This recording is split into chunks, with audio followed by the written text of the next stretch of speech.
footsteps of my King. Been telling you boys for years, light beer, it's a gateway. Stick with whiskey. Okay. I've heard from a few of you about this clip. Should say a few things up front. I've been to some of Mark Driscoll's events back when they were Acts 29. Really appreciate the guy's teaching. We have a lot in common. I think about the same age. He's in Arizona. I'm in California. So when I do videos like this, I want to be clear that I'm not, trying to be judgmental and arrogant. I think, people make videos of me saying things. So, as long as we can learn from it. But to me, this is a kind of a dangerous statement when pastors are encouraging, especially whiskey. And I, if Mark would want to do a podcast, I'd love to talk about it. But there are a few different dynamics, so I need to set it up a little bit. Pastors, well, I should just say Christians in general, the whole, debate over alcohol, it's actually very simple, but not easy. Biblically speaking, yes, a person can have a drink now and then. That's a no-brainer. Now, should they? That's where it gets, for example, can I technically, biblically, sure, I guess. Should I? That's where it crosses the line. And, with my addictive type of personality, one usually makes me want to get 2, 3, 4, or 5. So you've got people who maybe don't have an issue and maybe they can have a little bit now and then.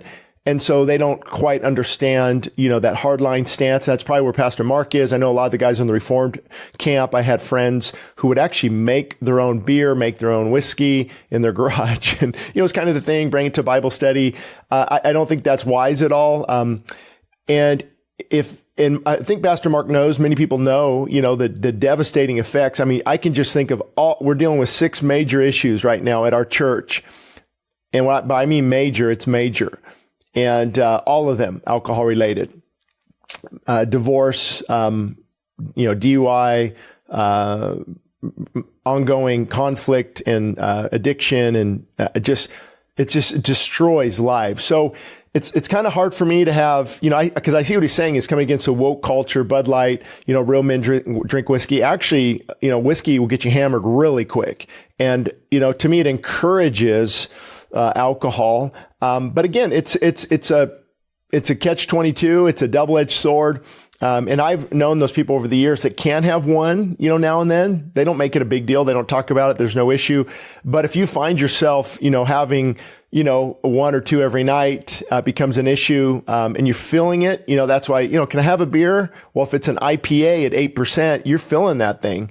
And so, to me, and we can get into the Jesus' teaching on, wine and what he did, and just research it. The wine back then, I guarantee, was about 2%, mixed with a lot of water. Alcohol content was low. They would compare strong drink with, wine, and now our wine at 12%. I mean, people get hammered much, much easier. And it's more socially acceptable in the sense that, crossing that line is no big deal to some people. Well, I didn't get too hammered. I didn't get too drunk. The moment you start to feel it, and now that spiritual, that's why I believe it. That's why it's called spirits. There is a spiritual ramification here.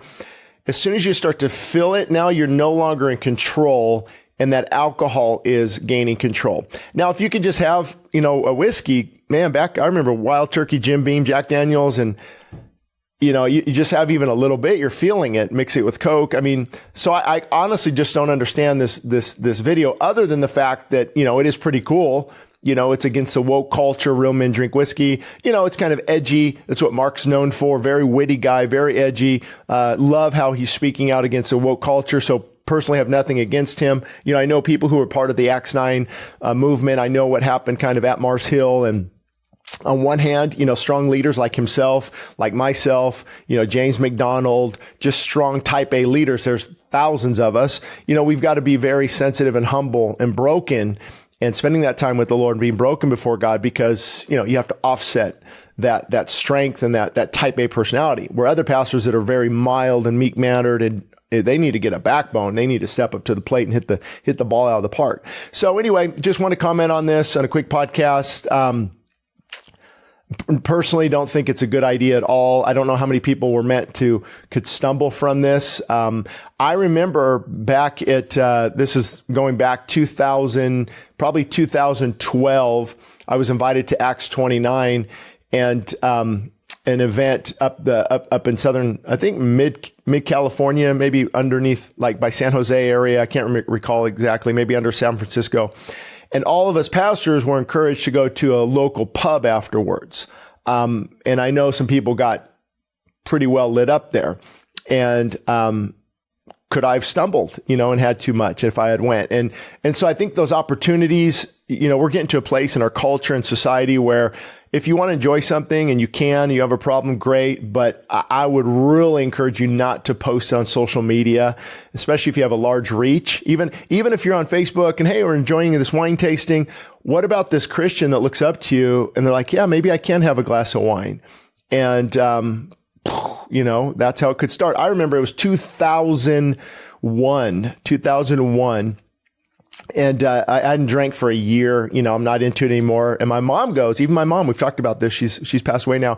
Hey, son, you probably can have a glass of wine now. And I'm like, yeah, that's probably true. And so had a glass of wine, end up having the bottle of wine, ended up picking up out beer and realized, that's, probably not a good idea for many people. And so the thought is we're not being legalistic and rigid. You can't drink. If you do, make sure you don't have a problem. Make sure it's every now and then.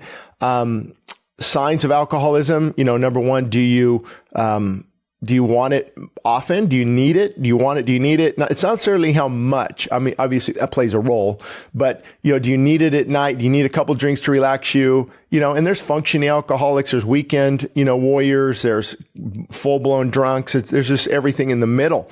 And so you got to be very careful to cross that line. And I know I started at 12 with alcohol in the homes of parents of my friends. Again, Jim Beam, Wild Turkey. We just drink some and then pour some water in it so that his dad didn't know.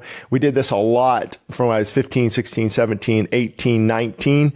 And so if it's not in the home, it's not encouraged. I'd rather err on that side because it's too dangerous out there. And there's too many ramifications that can happen. But again, all of us are susceptible to falling and sinning. And if it wasn't for the grace of God, there go I.